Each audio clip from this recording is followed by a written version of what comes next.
need mine.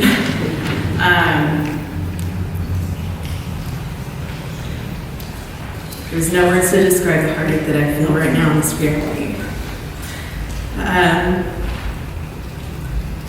Thank you for everyone being here, family, friends, salon family, clients, and acquaintances. For those of you here who don't know me, my name is Kelly Reynolds, one of the stylists at Daniel & Company. Also the younger sister of Jill Reynolds, formerly a stylist at Daniel's and a very close friend that Dan became family to. Today I'm speaking on behalf of my family, Daniel & Company, the community, and my sister Jill, who would have endless memories and stories to share of Dan, while expressing the love and gratitude that we all have for this incredible man. Just like the way he spoke for my sister, in remembrance of her and the bond that we shared as a family. Dan would be in shock that I'm up here today because of how shy I was when he came into my life at a very young age. He would never let me live down the stories of how my mom would have to order food for me at a restaurant or speak for me when I'd come prancing into the salon after ballet class to visit Jill. Yes, I was one of those kids who was scared and intimidated of Dan's extreme and loud personality. You all know what that was like when he was around. Between the inappropriateness, obscene noises, jokes, pranks, laughs, all of our eye rolls, how are we ever going to forget? But that was Dan, full of life and full of love.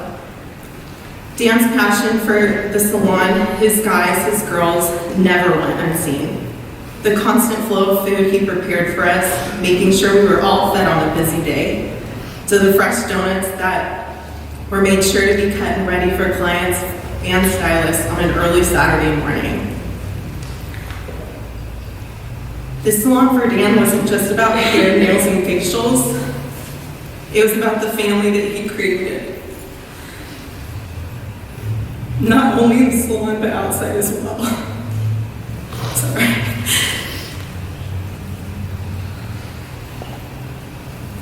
Growing up, Dan was like that uncle to me. Sorry. That family member that showed up to all occasions, birthdays, graduations, holidays, and memorable events. Always taking us out to movies, LA adventures, and more. Dan was a part of it all. The embarrassment he gave me while being out in public will forever be cherished and far from forgotten, and I'm sure I'm speaking on behalf of anyone here who stepped out in public with Dan. He made it known that he was in existence, whether that was through his fake teeth, obnoxious fart noises, or simply his genuine, kind, and exploding heart.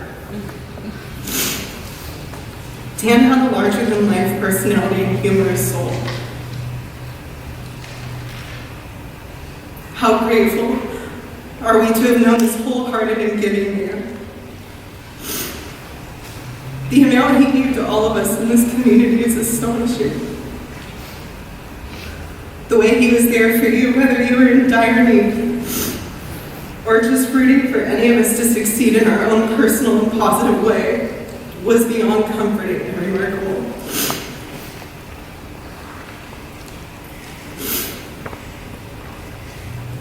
Dan, the impact you have made on my life is overwhelming. You're the reason I pushed through the passing of my sister to continue her legacy in your home.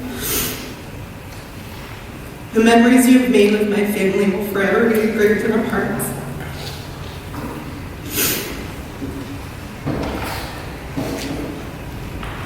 Please give Jill a squeeze for me and keep it bright up there, with your enormous heart and great laughter. With continuous love and gratitude from Daniel & Company, my mom, Shelley, Jill, Joy, Preston, Joey, and Abby. We love you and will forever miss our crazy Dan.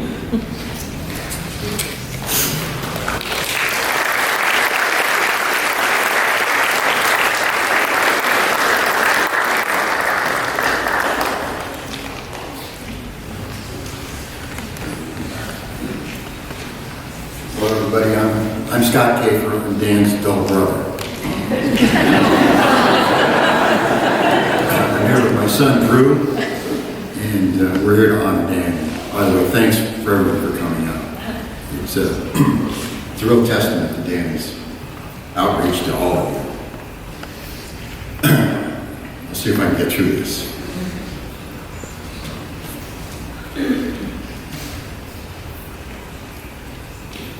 I was afraid he was going to do this.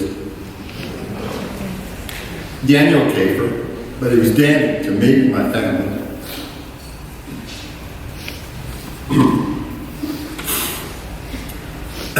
We all called him Danny, by the way. From my earliest childhood memories, he very much loved to make people laugh. You've heard that from both Tony and Kelly. God knows he surely made me laugh. From childhood to the last time we talked, a few hours before he passed, he was always able to make me laugh, often uncontrollably. Danny was born in Los Angeles on 18 October 1951. We both grew up in a neighborhood called Silver Lake, just outside of Hollywood.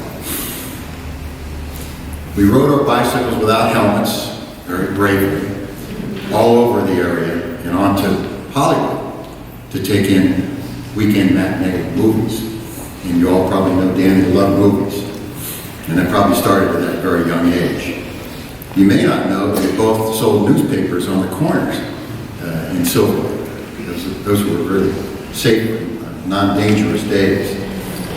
And it was a great childhood. We also, and this probably started his interest in acting, we made a makeshift stage at one of our neighbors' houses. And we do plays there, believe it or not. Can you believe me doing a play? We did them. He was much better at it than I. In 1962, our family moved from Los Angeles to Huntington Beach.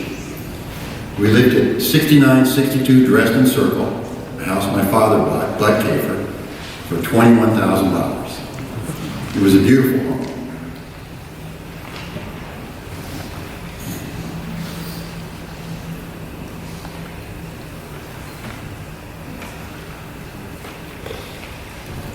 It contained a lot of great memories.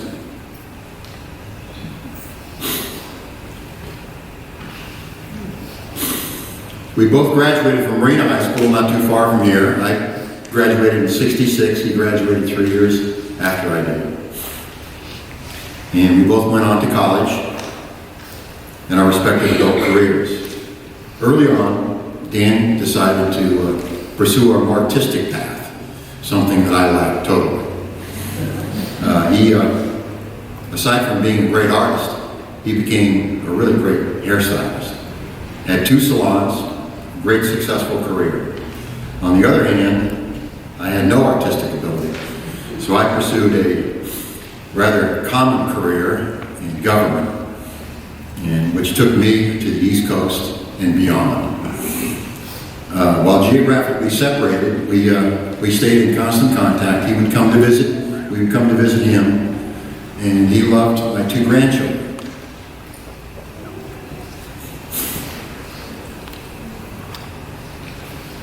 Though separated, we stayed in close contact.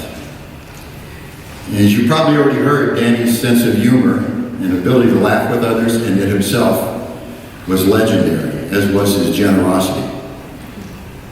Pretty much unbridled generosity. I'll relate one story. I hope it's appropriate in your church.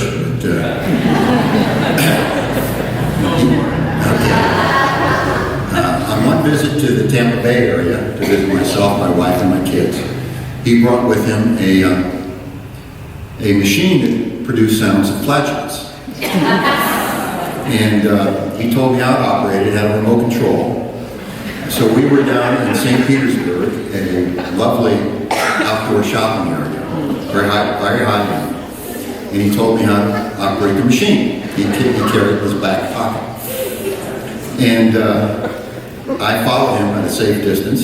And he pretty much signaled me when to push the button. Well, I'll tell you, I've never laughed so hard in my entire life. He would stop at vendors, and I'd press the button. And it was probably the most I've ever laughed in my entire life. I was absolutely hysterical.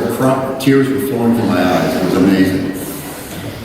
And of course, my family and I would get all sorts of wacky gifts from Dan. He was a great, for those of you who know him, he was a great t-shirt guy.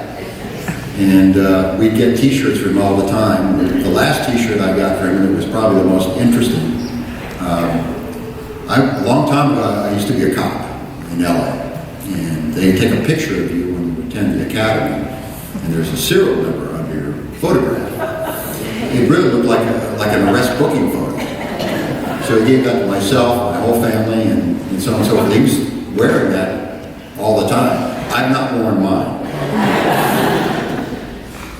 But that's Danny. I think both Kelly and Tony really captured him. Probably better than I could. But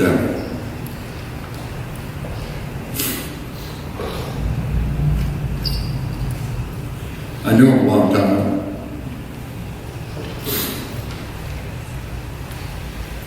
My wife told me she showed me a poem, which I think is a great poem that kind of captures every sentiment I can come up with. If I can get through this. Death is nothing at all. I've only slipped away into the next room. I am I, you are you. Whatever we were together, we are still.